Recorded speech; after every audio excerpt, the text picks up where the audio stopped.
And we have been informed that Darwin won the die roll. Big decision here.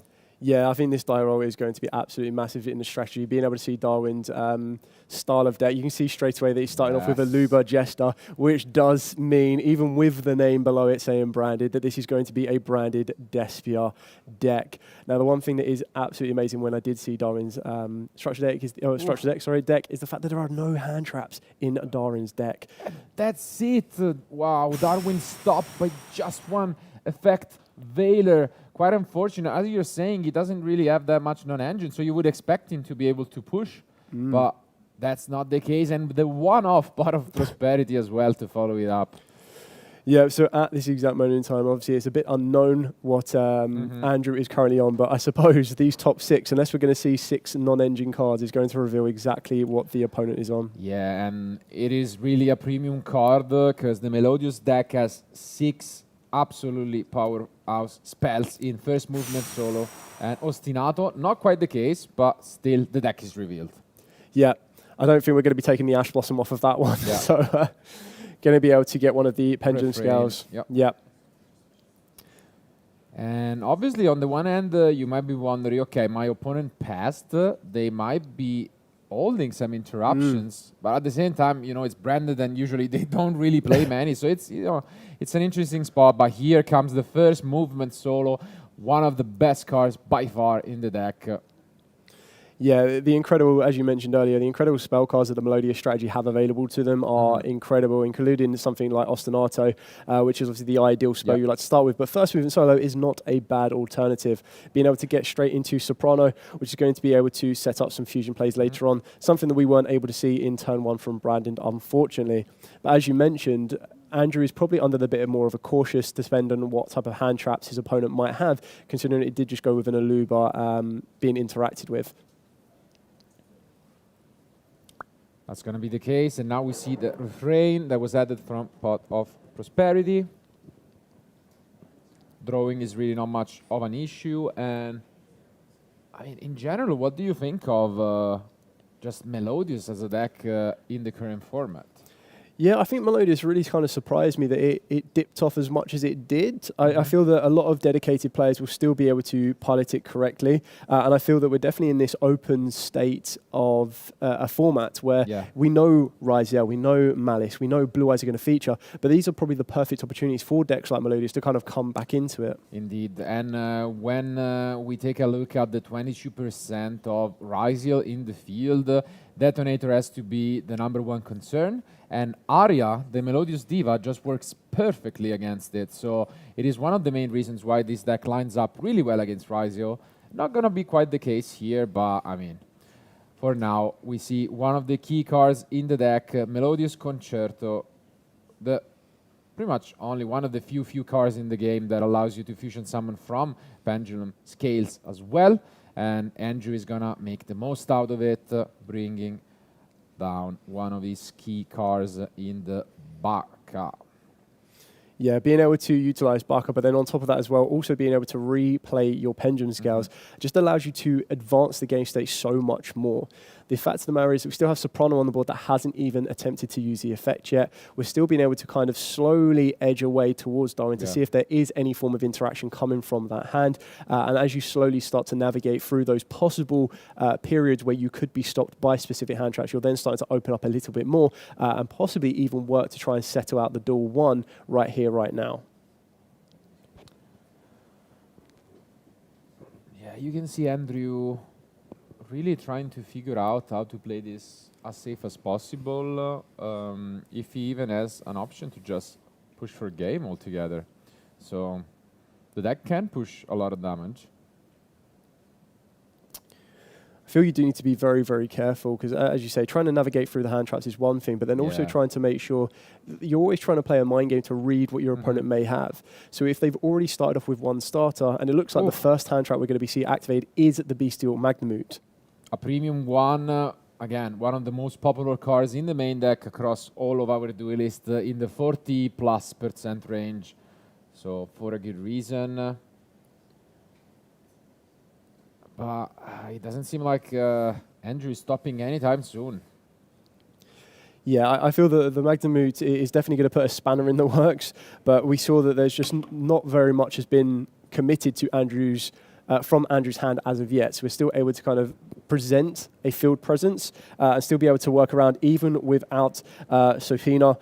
And that's just going to still show the power of what Melodious can actually still present. We still don't even know what if Andrew has any more hand traps that can back this end field up and kind of work around. We do know that Darwin is going to get the search of a dragon during the end phase if we are able to get there, as he has now declared, of course, the effect of the Magnamut after resolving the previous chains.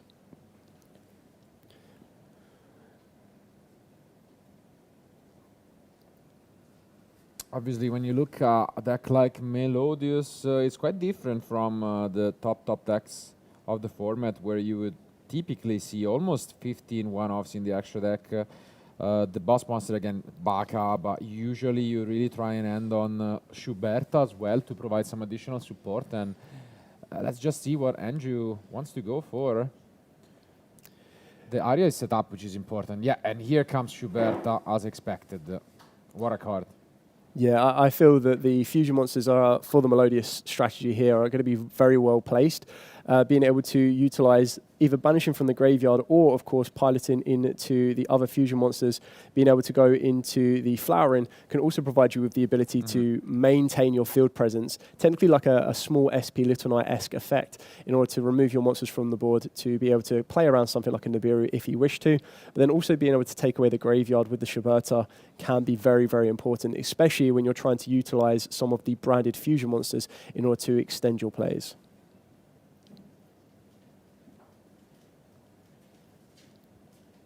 Yeah, we have attacked over the Magnamut, it seems. And that then in main phase 2, we just pendulum summon and pass. So not really too oppressive of a field from Andrew. And he's going to give his opponent a chance, because now the Magnamut resolves. We get into our engine, and we have a clutch draw off the top to try and unbrick this end. Yeah, it's going to be very interesting to see how this develops. We know that we have the Aria on the board, on the field, as you've already mentioned. That's going to provide them with destruction, targeted protection, and can't be destroyed by battle. So it's going to make it a little bit harder for Darwin to be able to just aggressively storm forth his way across this board. Then we have the graveyard interaction off of the back of the fusion monster as well, can make it a little bit more difficult, especially if you are playing more bestials. But it looks like we're starting off with the Fallen of Albaz, and this is actually going to be a great interaction here, because being able to discard does provide Darwin with the ability to work its way into pretty much any of the fusion monsters, because you can use either a light attribute, a dark attribute, or of course just a monster from the extra deck to get into that all-powerful Mirror Jade.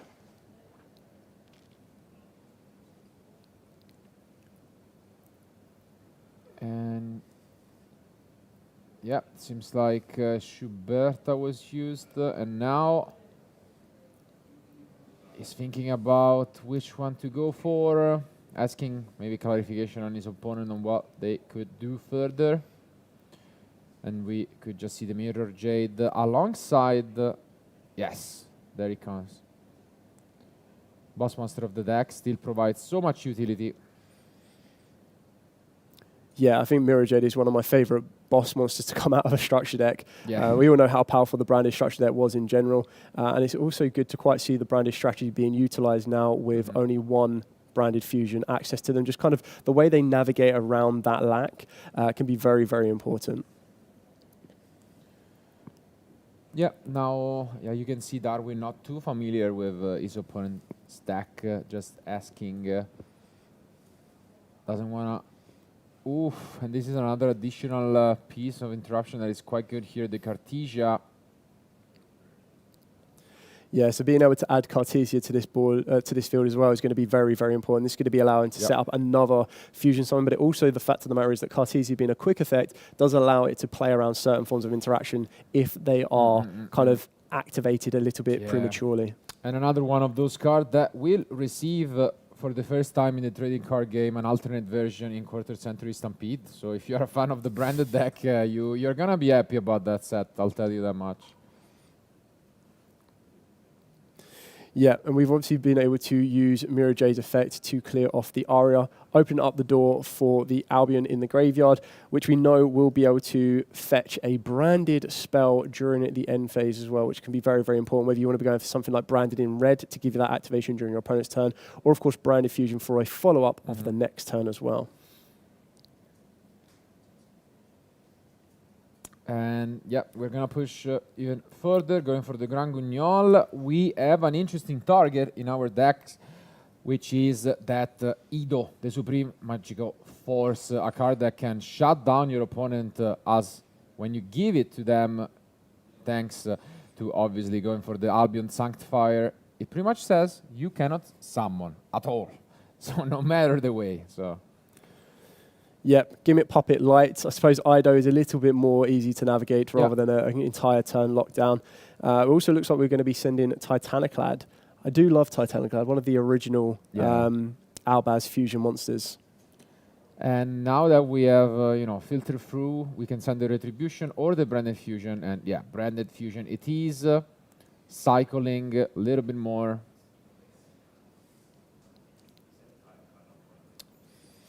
Yeah, Albion going back to the bottom of the deck to draw one more card. It puts Darwin's hand to 2 at this current moment in time. And we know that his opponent currently has, I believe, 2 cards in the hand and 2 Pendulum Scales. And there is a Droll and Lockbird. I mean, not too efficient at the moment. And also I saw a trap card that not gonna quite reveal yet. But let me tell you that there is a reason why we sent that Branded Fusion there. Yeah, this is going to be very, very interesting to see how this comes back. I feel that the side is going to be very important because depending on how much knowledge is revealed to Andrew through Darwin's plays and strategies, there are a lot of cards in Andrew's deck that he may not feel are necessary. So that might open up the space to be a bit more free with his side-in patterns and his side-in strategy. But I can't imagine anyone's going to be turning up to have a direct response to Branded. So it's going to be quite interesting to see how that one works out. Definitely not. And I mean, regardless, this was impressive to say the least from Darwin, managing to navigate through a break turn 1 and then all of the field that his opponent assembled while, ending on this. Wow. Let's see if Andrew has any hope of staying in this or whether, Darwin comeback is real in this game. Ooh. That's a good way to start.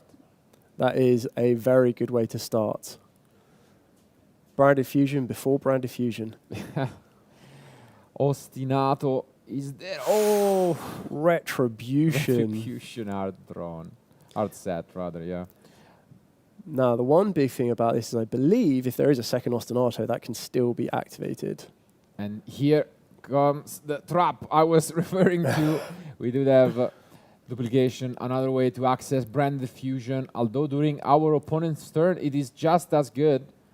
And here goes the Ido. Yeah, so this is probably going to work its way ideally into the Sanctifier Dragon to bring back the Ido, which is a very interesting strategy. It also gives you that ability to technically protect your Mira J, because as it stands right now, Mira J's effect is not live because it was used during Darwin's turn. If there is a way of getting that Mira Jade off the field and then back onto it, the effect will be live again.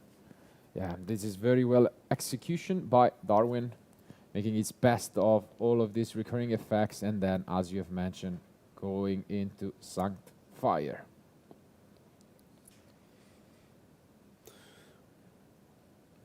So Sanctifier is going to revive Aluba to the field of Darwin and Ido to his opponent's field as well. Yeah. I mean, all you need to read is really the first few 3 words. You cannot summon.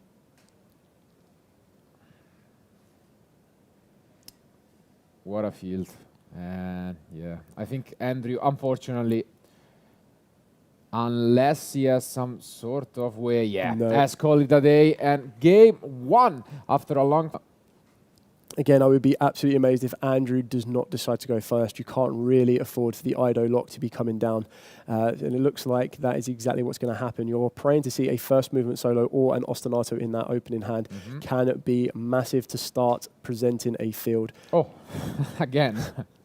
Well, maybe we'll get one or the other. Yeah. Pot of Prosperity is always an interesting one. Do you decide to banish 6, depending on how desperate you need to see the card, or do you just stick at 3? He did 3 the last game, Correct. but it seems like no, it's Yeah. going for the full 6. So maybe a sign that his hand is more on the weak side. Yeah, I feel you're now at this point, though, with nothing left to really lose. You want to see, as long as you Yeah. maintain your core cards you're going to need from that extra deck, you try to see as many of those 6 as possible. There we go. 3 That's was what you okay. want. 3 was all you needed. There's the cross out, there's the Herald, and an infinite impermanence. Interesting. So this will be pretty interesting as to whether or not he feels he has enough and wants that bit of protection by taking the Herald of the Orange Light. Nope, straight with the Ostinato. Yeah. The temptation is too real. I suppose even if you already have a copy of Ostinato, it does kind of give you that ability to be a little bit more free. Indeed. Playing through Ash Blossom, which, I mean, we might have seen on the Prosperity, but Darwin There is we go. pretty much giving a tell by putting his hand on the table. I mean, he's going to wait. He's on, just field breaking spells rather than interruption. So, but I did see a good old friend from game 1 as well from Darwin. Let's just say that.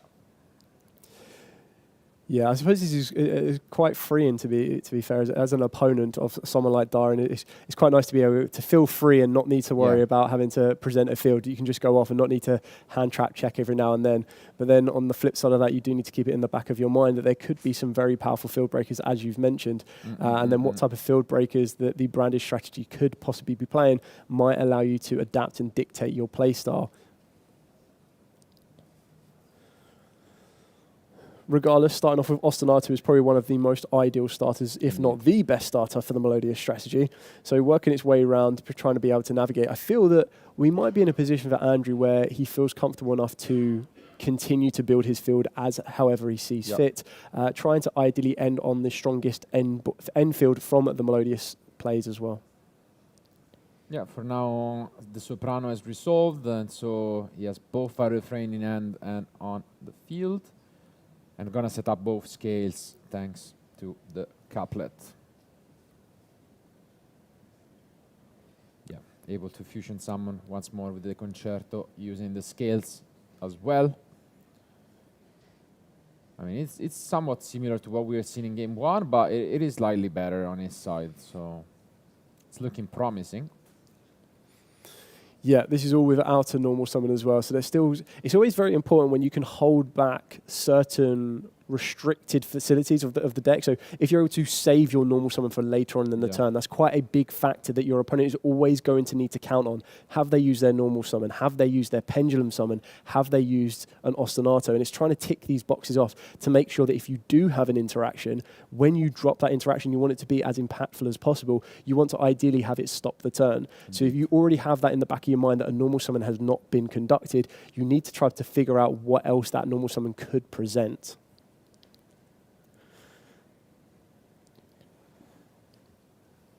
And yeah, here comes the Concerto. We've sent to the graveyard the aria, setting up access to it later on.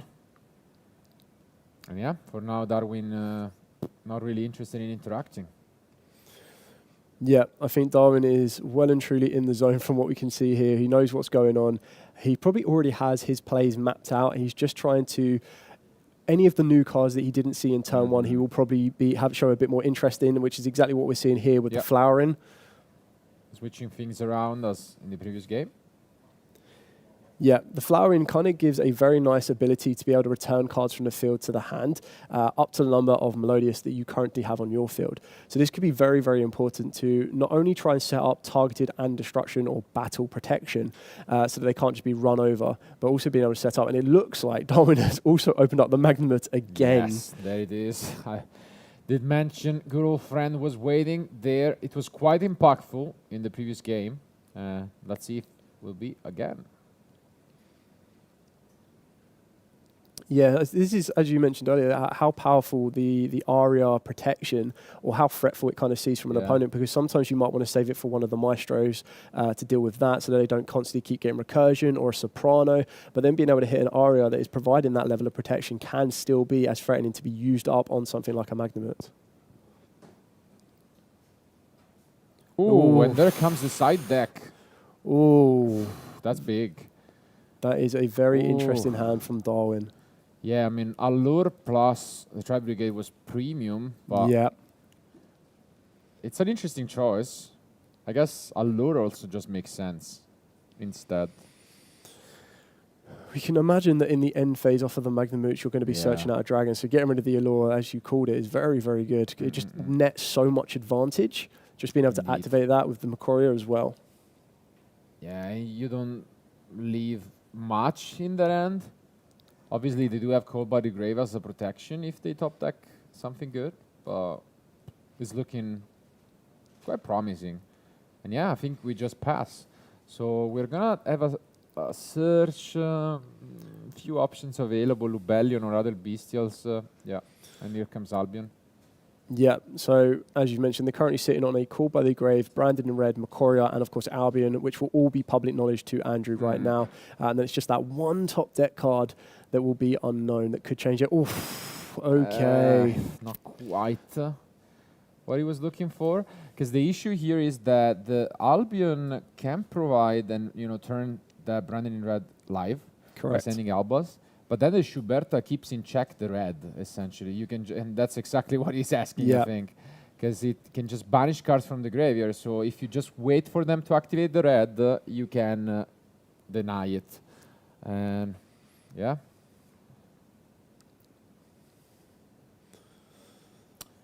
Gonna try and attack over it, it seems.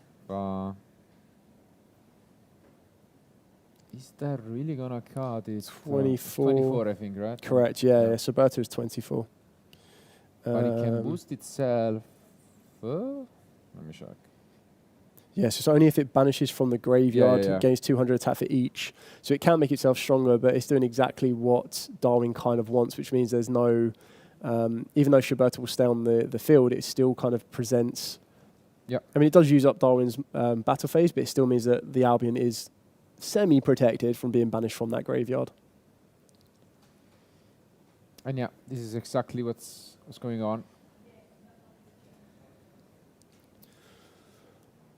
Okay, looks like he's going to continue with the attack, taking that small bit of life point damage, putting the Magnamut into the graveyard. Open up the field. Maybe we're going to see a cheeky Kashtira Fenrir, but I highly, highly doubt that. But yeah, now he has clarified that although he lost his Magnamut, the effect of Schuberta for the turn is gone. And so this Albion suddenly gets a lot better. Correct. I believe there is still 3 unknown cards in Andrew's hand as well from the opening hand of 5. Because I think we've only seen Ostinato be played and the Talents. You would like to feel that there may have been some form of hand trap interaction, could have been held a little bit, and it looks like that draw off of Albion was a Lubellion. Absolutely incredible top deck, that one there. Depending on what, I believe there is a Saranir left in the deck, so that is another bestial that Darwin can present to the field. But also, yeah, I mean, it's an interesting spot because the flowering is annoying, because otherwise you can also just use branded in red and not resolve the fusion summoning aspect, and you could have gone just normal summon Albats and use the effect, for example. But the problem is with the flowering, the Albats is also not premium at the moment. So yeah, let's see what it figures out. Correct. So it looks like we're going to be using the Saranir to target either the Soprano or, of course, the Buckeye in the graveyard. This will then allow Saranir to summon to the field. Looks like we're going for the Soprano, which is quite an interesting choice, but it does make sense. So you have Beast. Let me check. No. No. Not quite. No targets for... I suppose getting branded in Lost, correct? So you go for branded in Lost. So that would then allow your branded in red to resolve. Let's see. Obviously, you can access that retribution for later on. And yeah, there he goes. So utilizing branded loss is an incredible kind of staple, I would say, or like an absolute must in the branded strategy. Yeah, such a good card. And when you're able to access it so freely through the Bestial Lubellion as well, it does allow cards such as your Branded Fusion or Branded in Red to increase its chance of resolution and success. Okay. It's going to resolve. Oof. I would have... Couldn't you chain the flowering if you wanted to just at least prevent the beast? Let me check. It's going into the Guardian Chimera. Lost as 2. Macoria as 3. There's no response due to lost. Yeah.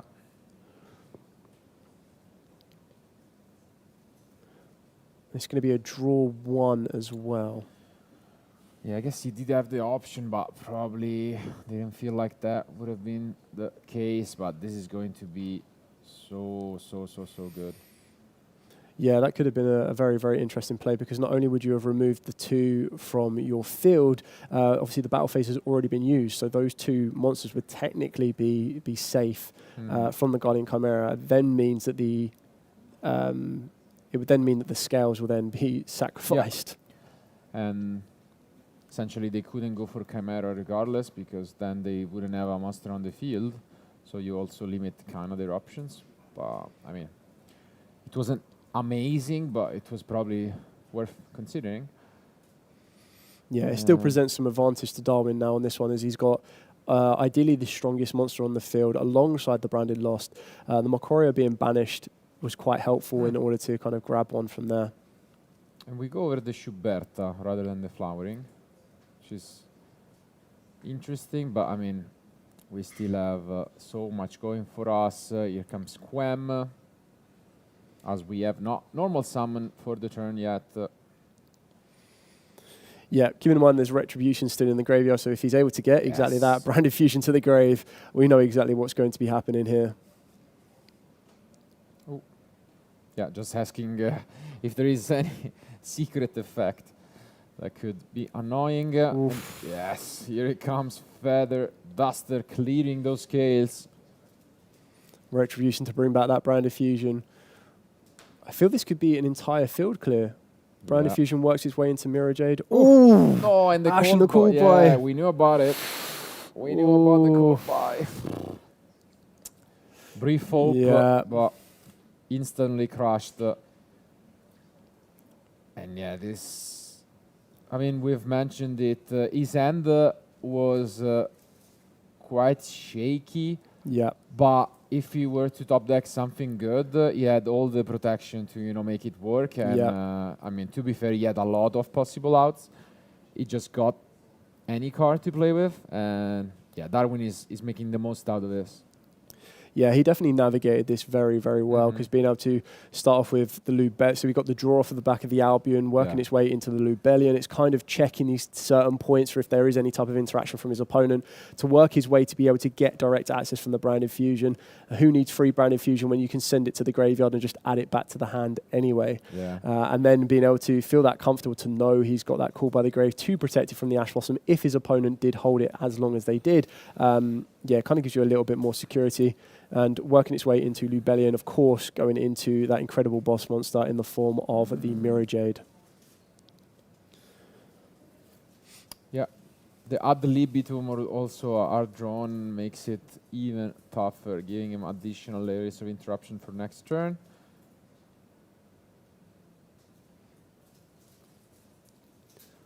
Ooh, very interesting. So we get an Albaz to the field, Wow. using the discarding the Aluba to then contact fuse.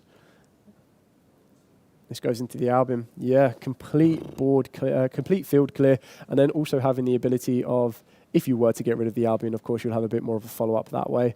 But Mirror Jade is still live and active, and we believe Andrew is going off of the top card from his deck and the 2 in his hand, so 3 in total to attempt to break this field that Darwin has been able to produce.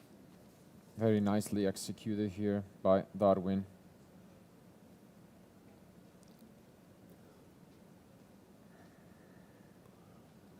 Ooh, good old-fashioned Quinteris. Absolutely love this card. It was one of the first ones that we ended up receiving before the Branded Structure deck. Very, very good to adapt attack stats, which can also mean that your weaker monsters don't get too destroyed. It looks like we're going for Cartesia into the Grand Grignol, and this is obviously going to be able to set up a few more plays. Not to mention we still have Quem in rotation as well on the field, and this is going to be, I think, even without an IDO lock, this is still a very, very powerful field to have to face down. Have we kept that in? We'll find out, but regardless, yeah, as you've mentioned, the best part is we also set up the Albion, so we are going to get an end phase branded in red. And yeah, this is so So good by Darwin. I'm curious if he does have what branded spell he may have left, because he's already used red and he's already used Yeah. fusion. He's on double red. Oh, he's on double red. Yeah. Ah, okay. Yeah, he's on 51 cards to actually specify, so he has a little bit more room for all this than usual. And yeah, does set up the second red, and this could be over. Andrew facing an absolutely threatening field. Tried his best to make the Melodious deck work, and is now once more with his back against the wall. Yeah, and he's not giving up. We're going with the Soprano, being able to kind of put 2 Melodiouses on the board. Does it look like... How are we trying to navigate this? At this point, do we use branded in red to clear them off and not leave there any monsters on the field? I don't feel that there's an attack that's coming through because the Quinterius will deal with that. Looks like we're sending the Rinbrum off of the back of the Mirror Jade. So this is going to obviously non-target banish one of the Melodious, and that looks like that's Andrew's it. wrapping it up. Well played.